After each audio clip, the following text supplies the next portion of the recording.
అందరికీ నమస్కారం అమ్మ. ఈరోజు మనం తెలుసుకుంటున్న అంశం ఏంటంటే 6వ తరగతి తెలుగులో 12వ పాఠ్యాంశమైన ఎంత మంచి వారమ్మ అనే పాఠ్యాంశానికి సంబంధించి టోటల్ నోట్స్ని ఈ వీడియోలో చూద్దాం.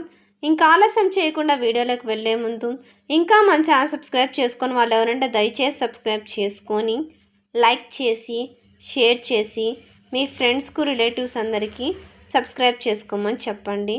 నా ఛానల్ని సబ్స్క్రైబ్ చేసుకొని ప్రత్యక్షంగా పరోక్షంగా సపోర్ట్ చేస్తున్న వాళ్ళందరికీ పేరు పేరున ప్రత్యేకమైన హృదయపూర్వక ధన్యవాదములు. అందరికీ ధన్యవాదాలు. దయచేసి వీడియోని మాత్రం స్కిప్ చేద్దున్నాను. మొదటి ప్రశ్న, యానాది రూపాన్ని వర్ణించండి. యానాదులు ఎటువంటి రూపంలో ఉంటారో వర్ణించండి. తర్వాతి ప్రశ్న, యానాదులు నిరాడంబర భక్తుడు అనే పదాన్ని సమర్థిస్తూ రాయండి. జాగ్రత్తగా స్క్రీన్ షాట్ తీసుకున్నాము. ఒకవేళ అక్షరాలు కనుక క్లియర్గా కనిపించకపోతే నెట్ క్వాలిటీ పెంచుకొని స్క్రీన్ షాట్ తీసుకోండి.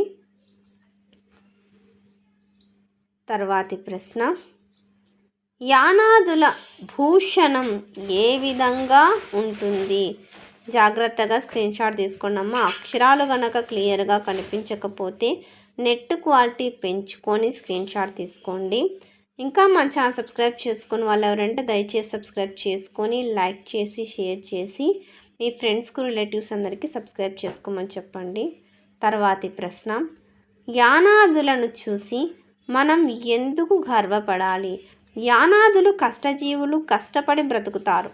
వనమూలికలు కషాయాలు వైద్యం చేసుకుంటారు.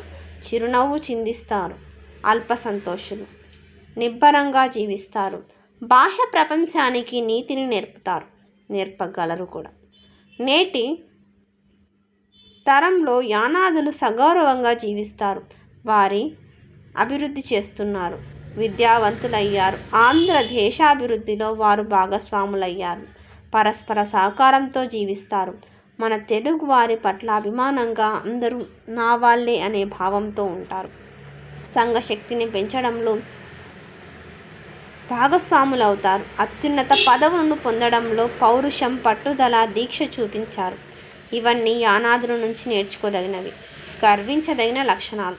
అందరికీ ధన్యవాదాలమ్మా. ఇంకా మన ఛానల్ సబ్స్క్రైబ్ చేసుకొని వాళ్ళు ఎవరంటే దయచేసి సబ్స్క్రైబ్ చేసుకొని లైక్ చేసి షేర్ చేసి మీ ఫ్రెండ్స్కు రిలేటివ్స్ అందరికీ సబ్స్క్రైబ్ చేసుకోమని చెప్పండి. నా ఛానల్ని సబ్స్క్రైబ్ చేసుకొని ప్రత్యక్షంగా పరోక్షంగా సపోర్ట్ చేస్తున్న వాళ్ళందరికీ పేరు పేరున ప్రత్యేకమైన హృదయపూర్వక ధన్యవాదం. అందరికీ ధన్యవాదములు. దయచేసి వీడియోని మాత్రం స్కిప్ చేయొద్దు. ధన్యవాదములు.